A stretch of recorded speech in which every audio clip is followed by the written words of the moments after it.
Hi everyone, thanks for listening to another episode of Dogman Encounters Radio. I'm Vic Cundiff and I'll be your host for the show. If you've had a Dogman encounter of your own and would like to speak with me whether in private or on the show, please go to dogmanencounters.com and submit a report. I'd love to hear from you. Tonight's guest is Angela Odell. Angela, welcome to the show. Thank you, Vic. Thanks for being here. I really appreciate it. Angela, please give us a brief bio on yourself. Well, I'm from Oklahoma in Creek County. I'm a wife of 30 years this coming up April. I am a mother of 3 and a foster mother of 9 throughout the years. I'm a grandmother now to 4 beautiful grandchildren, and I love all things in nature. I'm an avid hiker, fishing, hunting, kayaking, anything that can get me outdoors, I'm right with it. Well, it sounds to me like you're really well-rounded. And you said 9 foster kids. You must have been busy. Well, yeah, we were pretty busy throughout the years, but I was adopted. And one of the things that I wanted to do was give some more children a home. And that's what me and my husband have done, well, basically throughout our marriage. I've got no doubts that those kids were really lucky to have you. Well, thank you. You're welcome. You didn't realize that so many Dogman encounters have been reported from your state of Oklahoma. I felt like a heel when I revealed that to you. Well, I tell you, I didn't. And I was shocked because I would think someplace really woodsy like Michigan, Washington. I just would never thought Oklahoma. Well, it's not just you. A lot of people feel that way, but yeah, unfortunately, there are quite a few encounters coming from that area now. Before you had your first encounter, had anything happened to clue you in on the fact that a large unknown creature might have been hanging around your property? Well, Vic, I tell you what, we lived out there for several years, and there was a Bigfoot family that lived very close, but I never had a problem with them. I never felt scared of them. We coexisted just fine. But as far as Dogman, I didn't even know something like that was out there. I just thought Bigfoot, that's what everybody knows, Bigfoot, and they were friendly. Yeah, if you're going to have any Sasquatch hanging around, it's always a plus when they're friendly that way. Oh, yes. Yeah, thank goodness. Did you ever have any run-ins with them? Yes, I did. On several occasions throughout the years. I actually named them. You did? I sure did. The daddy, he's Big Papa. He was huge. He was 8 feet tall, I felt like. Because when I seen him and he stepped over that fence wasn't nothing for him. And anybody lives out in the country, got cattle, those fences are high. They're at least, 4 foot off the top barbed wire? And he stepped over that like he was just stepping over a tree branch, like it wasn't nothing. And I admit, the first time I seen him, that threw me. I really didn't know what to think about that because, of course, I've heard about Bigfoot and seen some movies and what have you, but I never seen the big guy until I seen Big Papa. And as far as I know, there was Big Papa, Mama, which I never seen the mom, but there was a juvenile, and I called him Little Guy. He wasn't little by any means. He was a lot bigger than me, but that was Little Guy. And when I would do my walks, he would follow me in the woods all my walk and follow me back. But he never tried to come up to me. He never made me feel fearful, like he was going to hurt me. He made my dogs nervous. But the dogs just stayed pretty close to me, didn't go anywhere near where he was, and he never messed with them. So that was my encounter with the family with Big Papa. Yeah, it sounds to me like Big Papa must have been a specimen to be able to step over that cattle fence like that. Oh, yes. He was huge. Beautiful. They were reddish brown, kind of like the red dirt that we have here in Oklahoma. That must have been something to have them hanging around like that. Your encounter happened on your property. Before you tell us about your encounter, though, please describe your property for us. Okay, well, my driveway is about a quarter mile long. To the right on the driveway, as you're pulling in, I have about 32 acres of pasture land, straight pasture land. And to the left of the driveway is about 14 acres of woods. So, you walk out my front door, you got pasture in the front. You walk out the back door, you got woods. I love my horses. I love the country. And it's just such a beautiful place out there. Such a beautiful place. Oh, it sounds like it was a really nice place. All right, Angie, please tell us about your encounter. Give us every last detail that comes to mind. All right. Well, actually, it started with Poncho, my horse. He thought he was the Casanova of the mountain, and he wasn't. He was a gelding, but he had many a girlfriend in probably a 3-mile radius of my home. And I have oil derricks on my property, which means the oil guys come in at least once a day, and they have to check everything and do what they have to do. And it was a long-running fight with the oil men because they would open my gate to pull their big trucks in and leave it open while they're doing their work and then close it as they leave. Well, my horse knew. He knew this, and he was a master escape artist, and he would hide in the woods right there by the gate, wait for them to come in, and then he would be out the gate and gone. And so a lot of times I spent a lot of time and a lot of walking trying to find this horse. And this particular day, I took the dogs out. I had 3 dogs. I have a Rottweiler named Jewel, a Pit Bull named Rosie, and a Doberman named Jake. And I would take the dogs every day and we would go walking. And so I took them and we went walking and trying to find the horse, and we walked and walked and we couldn't find Poncho anywhere. So I gave up for the day because I figured, okay, he's gotten into somebody's pasture. And some of those pastures, people have 100, 200 acres. And that's a lot of pasture to walk, try to find this horse. So I was like, okay, I'm just going to stop for tonight. I'll look for him tomorrow. And next morning, I got the dogs out and we went back on our walk. And I usually walk down the driveway, which, like I said, was about a quarter mile. And then if you turn right onto the gravel road and walk about 2.5 miles, that takes you to the highway. And that was our normal walk when we would take our walks every day. We did that the day before and we didn't find him, so I turned down another road because I knew these other neighbors, they had about 10 horses, and sometimes he would go visit them. And so I got down there, and sure enough, I seen Poncho out in their pasture with their mares. And so I hopped the fence and started walking towards him. He seen me and started coming to me. He's a big baby, and yes, I did spoil him rotten. But I'm about 5'1", and he's 13 hands. He was a good 750-pound horse. He's a big guy. And I noticed when he was coming towards me, he was walking really slow. He looked like, when you've been on a long ride with a horse and they're just total sweat on their body.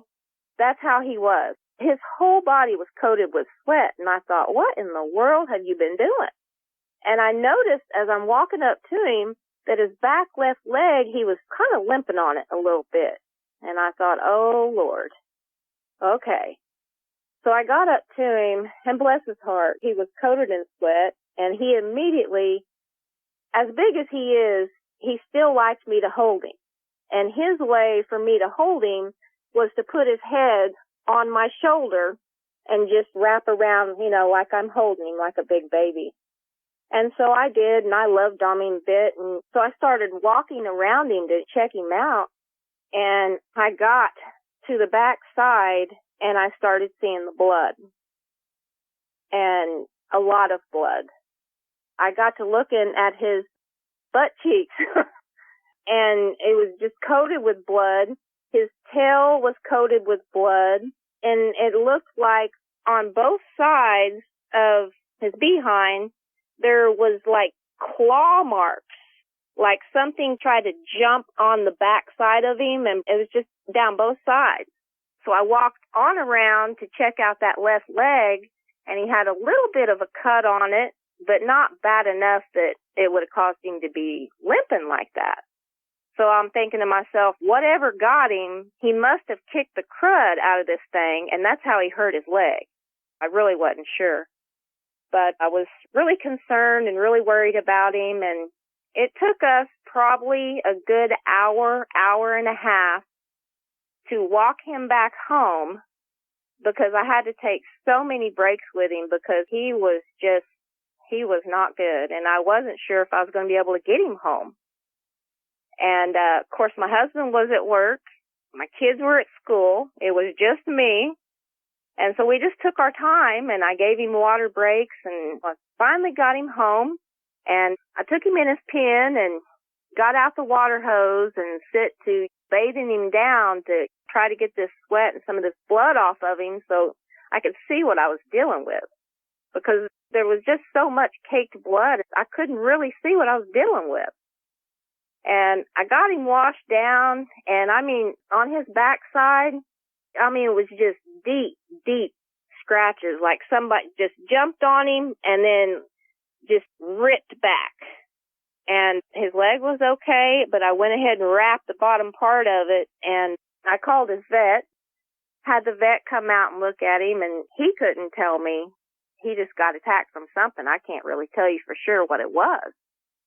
And I was really worried that he was so bad that they were going to try to talk me into putting him down. And he did warn me that we might have to put him down. And I was like, well, we're going to give him a chance first. So he gave me some medicines, antibiotics and stuff, and I put this swab on his wound and fed him, put him back in his pen. I was, okay, you're going to stay in your pen this time. And I thought about it, and I was like, I'm going to go see if I can find tracks or see if I can find blood spots, you know, try to figure out what did this to my horse. So I took the dogs and we went walking, and I bet you I walked for a good 3.5, 4 hours up and down the gravel road, through people's pastures and stuff, trying to find something to help me figure this out. And I didn't ever find any tracks, but I did find a big blood spatter in the gravel road. And at first immediately I thought, oh my God, did he get hit from a truck? And then I was like, no, because that don't add up. This is claw marks. I've seen a horse get hit by a truck, and it's very messy and very sad. But whatever happened, I found the spot where the main fight was. And that was a good, I'm going to say, 1,000 feet, 1,500 feet from these people's pasture that I found him in.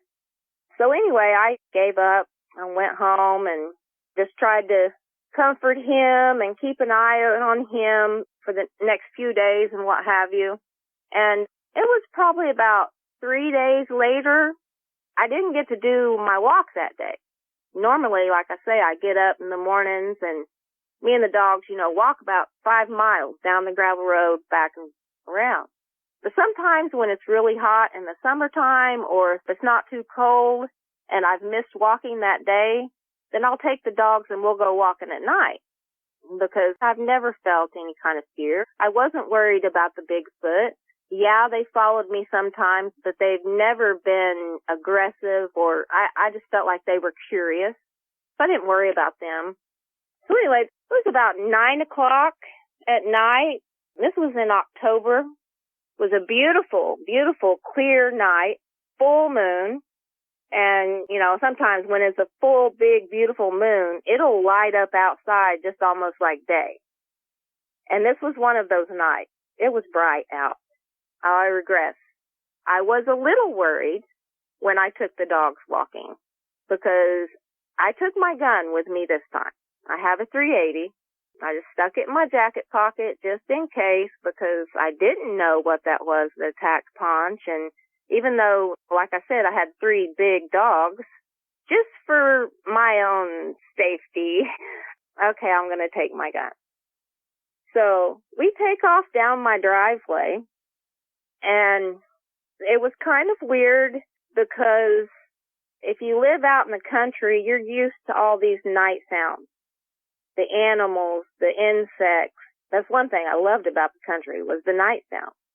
Well, this particular night, it was quiet. It was so quiet, like pin drop quiet. And I thought, that's just weird. But I just let it go and just kept walking down the drive. I got about 3/4 of the way down my driveway, and my dogs kept trying to turn me around to head back home. And I thought, you lazy dogs. No, I'm going on my walk. Either you go or head back home. And I just kept walking. And yeah, I didn't notice that they were acting weird. I just thought, they just don't want to walk and they want to go home. Well, I got to the end of my drive and I turned right, like on my normal route. And I made it about, I'd say 25, 30 feet. And my Rottweiler, Jewel, she reached up and literally grabbed my hand in her mouth and tried to turn me around like a child and head me back home. She'd never done anything like that before. And I'm sitting there getting onto her, and I look down, and my pit, Rosie, is looking behind me, shaking, and just pees all over herself. And I look over at Jake, and he's looking behind me, and he's just shaking. And here's Jewel, still got my hand in her mouth. She wouldn't let it go, trying to tug me. Let's go back to the house. Well, just about that time, Jake and Rosie took off and left us. They were gone. They were up and gone, and it was just me and Jewel. And about that time, something came over me. It's really hard to explain. I've never had a fear like that before in my life. I've been scared of a lot of stuff, but it was this intense fear that just hit me, and I just knew something was behind us. And I hate to say it, but when that happened, I think me and Jewel kind of wet ourselves. And I didn't want to turn around and look. I kind of froze for a minute because I wasn't sure what to do. And I took my hand away from Jewel, and I grabbed her collar with my left hand, and I stuck my right hand in my coat pocket and grabbed hold of my gun. And I casually, very slowly, like I was just going to turn around and go home, started turning around. And when I looked up, there was something blocking out the moon and yellow eyes. Now, I have to explain, my neighbor's property is raised up probably about 4 foot above where the gravel road is. And then you have the fence, and then this thing was standing right there at the fence. Okay? And it shocked me at first. I didn't know what I was seeing because I was used to the Bigfoot. They are big and very broad. I mean, like football player broad. And this thing wasn't.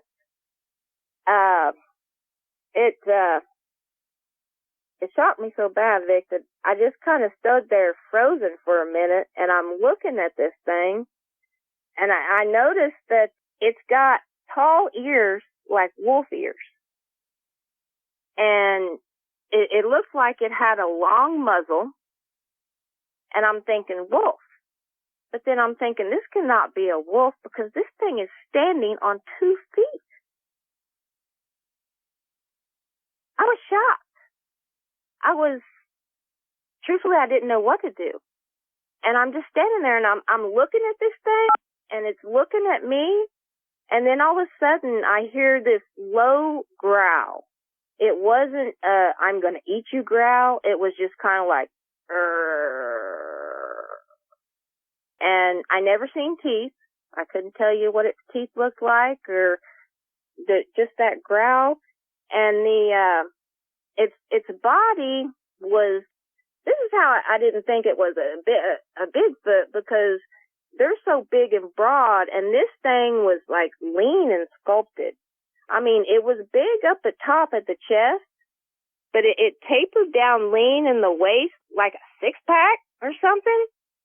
And it was really pretty skinny. Of course, as you go on down to the bottom, this was no Bigfoot. And I knew. And when it growled, I sit there, I looked at it for a few seconds longer, and I casually turned Jewel the rest of the way around, and we started walking away. I started walking towards my driveway, and I did not look back. I was too scared to look back.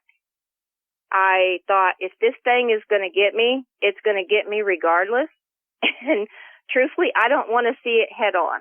And I thought at the time, I'm a hunter, I know about hunting, know about prey. And in my head, I kept saying on and on in my head, don't run, don't run, don't run. But that's all I wanted to do was run. But somehow I didn't, because I'm thinking, show this thing strength.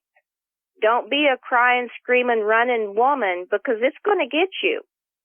So I don't know how I did it, but I casually walked away from this thing, and not one time did I look back. Now, Jewel looked back a lot. She was so scared and so nervous, and I just kept walking. I got about halfway down my driveway, and there were my other two dogs waiting for me. And they were so happy to see us and hopping around and jumping around, and Jewel just looked relieved. Just this look of relief on her face. And I'm talking to them, and I'm trying to pet her, and that's when I noticed I hear the night sound. I hear the insects, the critters in the woods. The quietness was gone. Well, I got the dogs. We walked the rest of the way down the driveway. I went in the house. I brought all three big dogs in the house, which is something I normally don't do. And I kept them in all that night. And yeah, I made it home. I wasn't sure if I was going to make it home, but I did. And the first thing I did when I got the dogs in the house was, like I say, something I never do. Most people who live out in the country, we don't lock our doors. We just don't. We're country folk. I walked in the door and I locked that front door. I about ran to my back laundry room door to lock that door. And then after I knew I was safe, it all came out. Then I just started crying and shaking. And my husband come out of the bedroom and he's like, Angie, what's wrong? And, I told him, I said, you're not going to believe me. I just seen a werewolf. And he looked at me like, no. And I'm like, I'm serious, Calvin. I've never seen anything like this in my life. And bless his heart, he's one of those types that he's got to see to believe. But he did see how scared I was. He couldn't help from seeing that. And I tell you, because of that, the following day I was calling ADT security. I had them come out and put in a whole security system in my house. I called an electrician. I had them come out and put in one of those big light poles in my backyard and put one by my animal pens. Yeah, it really did a number on me. It really did. But that was my encounter. Oh, I'm sure it did do a number on you. Would have done a number on anyone. I'm so glad you brought your dogs inside with you that night. That was a really good move. Oh, yes. Oh, yes. Truthfully, if I could have brought Poncho and the cows in the house without Calvin having a screaming fit, I probably would have brought him in. Oh, I understand. When Jewel grabbed your hand and tried to pull you back in the direction of your house, I can only imagine what must have been going through your head at that time. Yeah, it was so strange because she didn't do stuff like that. That was just really out of her character. And if I would have stopped and thought about it, I would have realized this is not her. Something's wrong. But I think it had been a long day. I'd had a couple days of dealing with the horses, and especially Paunch and the kids. And to me, she was just acting up. So I wish I would have listened to her. Unfortunately, I didn't. But I learned from that lesson. Yeah, you definitely did learn. You know, it is, though. Hindsight's 20/20. I wouldn't beat myself up too much on that. Oh, yeah. Were the claw marks on Poncho's rump spaced at a distance where it could have been a mountain lion that attacked him, or were they spread so far apart that it couldn't have been a mountain lion? At first, I thought it was probably a mountain lion. That was my first thought. But the claw marks didn't add up. Like I say, I'm a hunter. I've tracked. I'm not the normal woman, you know, I'm a tomboy, to be honest. And it was like huge hands. I mean, if it was a mountain lion, this was the biggest mountain lion that's ever been on the planet. Because this was huge. His marks were huge. So I just, like I say, I don't know for sure.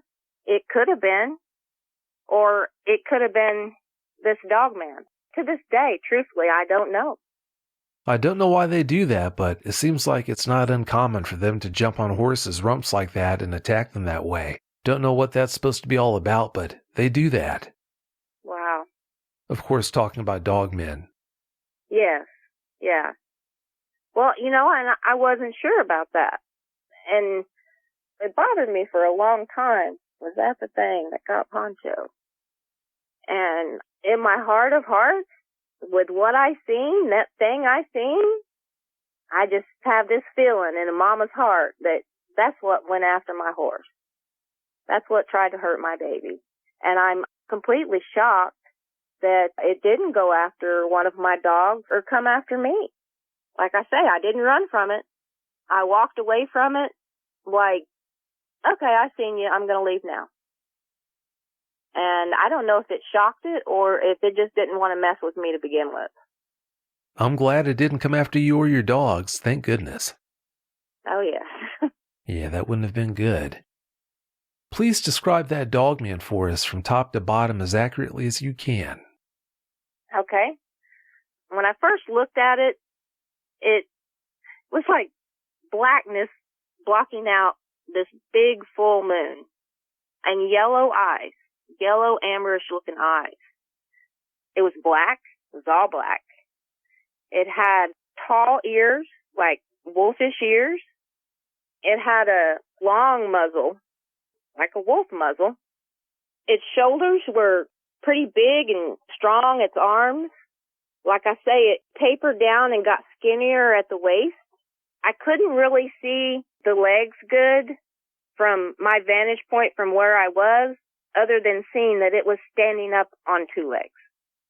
Like I say, it was only a matter of seconds, but he's forever embedded in my brain now. Oh, I'm sure he is, and for good reason. Did the Sasquatch seem to still be around after you had that Dogman encounter, or did they seem to leave the area? Well, you know, that's kind of strange. Actually, I didn't see them for a while after that incident. It was probably, I'm going to say probably about a good 4 or 5 months before I seen Little Guy again. So I don't know if it ran them off and then they came back after it was gone or what. But yeah, I did not see them for several months afterwards. Like I told you in the pre-interview, it's not strange or unusual at all for a Sasquatch to leave an area once a Dogman comes into it. Truthfully, I would hate to see the fight between Big Papa and that Dogman. I don't know which one would come out the winner. Oh, I'm sure it wouldn't be pretty. No, it sure wouldn't. But, you know, it makes sense. I imagine he would probably want to move his family far away from that because Little Guy, he wouldn't have stood a chance against this thing. Not at all. Oh, I'm sure. And I'm convinced the Dogmen, at least from time to time, feed on small Sasquatch, so Yeah, it would be a good move to move that Sasquatch family out of the area like you said. Mm-hmm. Did you stop taking walks in your woods after you had that experience? Vic, I couldn't take walks in my woods for a long time after that. I'm sorry, that's a hard thing. He pretty much cured me of walking in the woods for months. For months, if not close to over a year, I couldn't do it anymore. I do now. After a while, I love nature. I love hiking. That's my thing. And sometimes you just have to push yourself through the fear. And that's basically what I had to do. Normally, during the day, I wouldn't take my gun with me, but I never went on a walk in the woods after that without it. Oh, I don't blame you. You said that after some time you're able to go in the woods and walk again, but at any time when you're in the woods, are you able to relax or are you always on edge? Well, I tell you, at first, I was constantly on my guard. The smallest noise had me turning and ready to fight, ready to run, ready to do whatever. But after a while, you grow up in the woods, you know the woods sound, you know this critter sound, that critter sound, and you also know when a predator's around and everything's completely quiet. Basically, after I worked through that fear, I was pretty much okay in the woods until the woods got quiet. And then I was scared. Well, like I told you in the pre-interview, always trust your instincts. If you're ever out there in the woods and the woods get quiet and all of a sudden you just don't feel right, then yeah, I'd listen to what your inner voice is saying and get out of there if you can. Oh, yes. Oh, they're heading back home. Oh, I'll bet you will, and I wouldn't blame you. You already knew Sasquatch existed before your encounter, but after you saw that Dogman, have you spent much time wondering what else might be out there? It sure did make me wonder. Truthfully, I'd never heard of cryptids. Yeah, I didn't know anything about that. And at the time that this happened, everybody was just starting to get computers. So, we're all on AOL dial-up. But it's a lot different nowadays. These kids nowadays have no clue what we went through back then. And for the longest time, I just wasn't sure if I seen what I seen.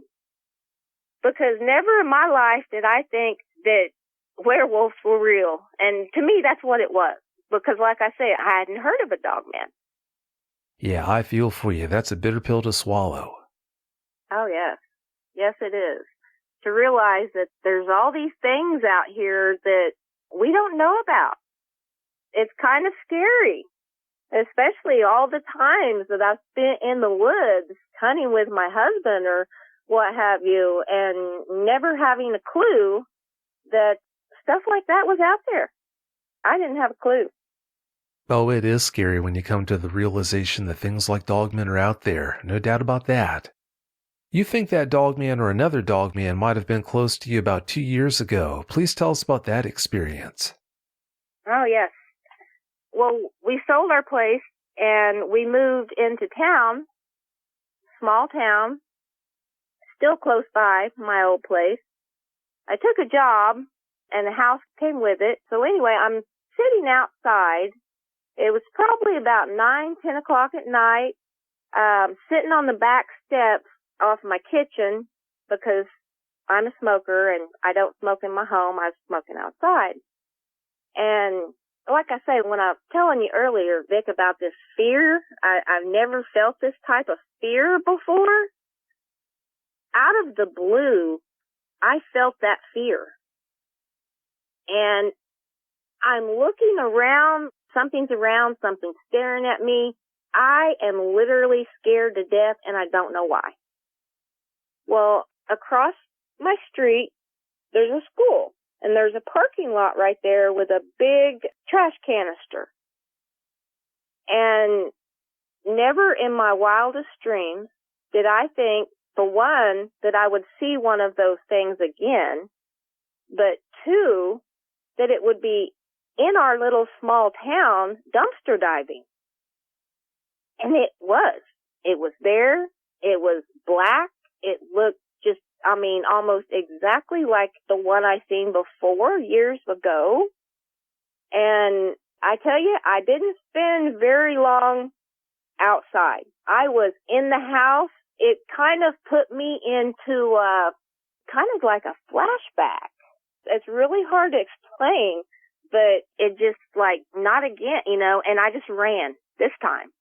This time there was I just ran in the house, started locking doors, and like I say, it went through the trash can and then it took off. And I wondered for a long time, is that the same one? Does it have my scent? That can't happen. Surely not. Is it a different one? It's probably a different one. What is it doing in our little town? Do they actually come into town? I had a lot of questions after that. Now that we're in the computer age, after that incident, I got online and I started looking up and trying to research about these things, and that's where I found you. Well, I'm so glad you found me. It might be hard to believe or understand, but dogmen do come into cities. A perfect example of that is the Butter Street Monster. Have you heard about the Butter Street Monster before? No, I haven't. That's a dogman that's been seen more than once coming into town. I think Butter Street is in Germantown, Ohio. But yeah, the Butter Street Monster, it's been seen in town more than once. So don't think that they're bashful, and don't think for a second that if you live in a city that they won't come into that city and that you don't have any chance of having an encounter. Oh, wow. That's scary, Vic. That's really scary.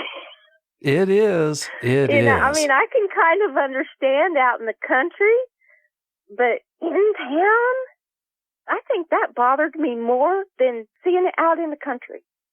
Oh, I know. It's really disconcerting. It's not comforting to think about, but yeah, like I said, they definitely do come into cities. Probably a lot more than people know and would want to know about.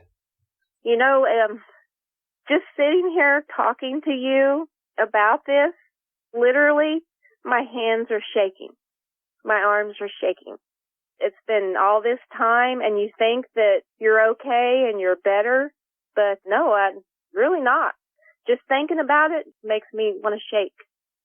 Well, I'm sorry to do that to you, but that is, in a way, the healing process. What we're doing today might not be comfortable, but it is part of the process, like I said.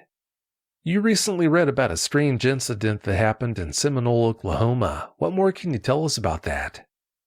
Well, a friend of mine sent me a picture of the front page newspaper clipping. Like I say, it was in Seminole, and it was a family that were camping. There's a lake right there outside of Seminole, and I can't think of the name of it, but I'm assuming they were probably camping there. And they were attacked by a pack of wolves. And this family told the sheriff that these were not ordinary wolves. Like I say, there was a big write-up in it, and it made the front page in Seminole. Well, that's creepy. If they didn't think they were wolves, I can think of something else that just might have been then. Yes, and that they attacked a family with small children is really disconcerting to me. It was really worrisome. I seen that and I thought, oh my gosh, all those years of my kids getting off the school bus and walking back and forth down that long driveway, anything could have happened. I so feel for this family that happened to. And I'm so thankful that my children never seen or witnessed what I did. Yeah, thank goodness. You said you sold that property in the country where you had your encounter. Did you do that because of your encounter or for other reasons? Well, no. I loved my house and my land, and even the dogman couldn't have run me off of it. But my husband had an opportunity to open a business in another town, so we sold our house and our land, and we moved to the other town and opened a shop, and that's what caused me to move. Otherwise, I'd still be there. Well, I'm sorry to hear that you had to move away from that property. I could tell how much you liked living there. Oh, yeah. I keep thinking one of these days the people decide to sell and I'll just buy it back. Well, they might. And if they do, I hope you do move back in. Yeah, that'd be nice. You told me that you had 6 kids living with you at the time when you had that encounter. What kind of anxiety did you suffer through knowing that that dogman was around your property? A lot. I tell you, to be honest, I didn't sleep at night for at least the first 3 weeks after that happened. I sat up all night long, looking out my window towards the woods with my gun. After an experience like that, I don't blame you. That's pretty normal behavior. Do you think your husband believes you saw what you told him you saw now, or does he still seem to disbelieve you? Well, no, I don't, because he's one of those that he has to actually witness in order to believe. He has to see to believe. And I know that he knew that I did see something and that I was scared, because he went through months of me acting all kinds of crazy. So I know he knows something happened to me, but he just can't wrap his head around Angie seeing a werewolf. That's just beyond him. So he kind of teases me about it to this day in a good-natured kind of way. And he gets that look from me like, okay, it's time to stop. Oh, I'll bet he does. It's a shame that he teases you. I know you say it's all in good fun, but I just wish he believed you. Yeah, I do too, but I hope that he doesn't ever have to see it to believe me. That's all I wish. I don't want him to have to see what I seen. Well, hopefully he never will. How much research did you put into Dogman after you had that encounter? Well, like I say, back then we didn't have the internet like we do now, and I really wasn't sure where to go to or who to talk to, because who's going to believe me that I just seen a werewolf in the woods? Nobody. Nobody was going to believe me, you know? So all I could think to do was protect the house, the kids, the animals, the property as best I could. And I really didn't do a whole lot of research because, like I say, the internet wasn't then what it is now. And I just tried to do the best I could. Well, it sounds to me like you did a great job of it. I'm really impressed by how well you handled that situation. You deserve a lot of credit for that. I appreciate it. I didn't feel very strong at all. I tell you, it caused me to have panic attacks. I'd never had anything like that before. And yeah, actually, I had to go see my doctor and take some medication for a while because I was having panic attacks. Well, when you have an experience like that, it brings up all kinds of side effects you wouldn't expect, so that's not all that uncommon. Well, Angie, it's about time for us to get out of here, but before we do you have any closing comments you'd like to share? Yeah, I do. One thing I've learned through this experience is if you feel like something is watching you, chances are something is watching you. Be more alert. If you have animals around you, listen to the cues of your animals because they will let you know. And that's something I didn't do. And one thing I've learned, like I say, from personal experience, they're not just out in the country. They come into towns. I worry a lot for children, the animals, everybody. And the only thing I can say is just to keep a close eye on your surroundings. And if you feel weird, there's a reason you feel weird. So get yourself to a safe place. And that's pretty much what I got to say. Well, that's all really good advice and really well said. Well, thank you so much for your time, Angie, coming on the show and sharing that experience with us. I really do appreciate it. Oh, no problem. And thank you for having me and letting me tell my story. It's kind of a hard thing to do, but it's also a healing thing to do. And the more people out there that are aware of this, because so many people just don't know, the better off we're going to be. I'd rather know what's going on than not know. Oh, I agree, and I'm so glad you came on the show and did that. Remember, like I told you in the pre-interview, every time you share that experience, you're going to grow from that, so I'm glad you did that. Well, thank you. I am too. In all these years, Vic, you're the third person that I've told this story. I told my husband, my best friend, and now today you. Well, I'm glad you did share it with me. Like I said, thanks again so much for your time. Have a great night. You too. Thank you so much, Vic. Bye-bye. Bye. If you've had a Dogman encounter of your own and would like to speak with me, whether in private or on the show, please go to dogmanencounters.com and submit a report. I'd love to hear from you.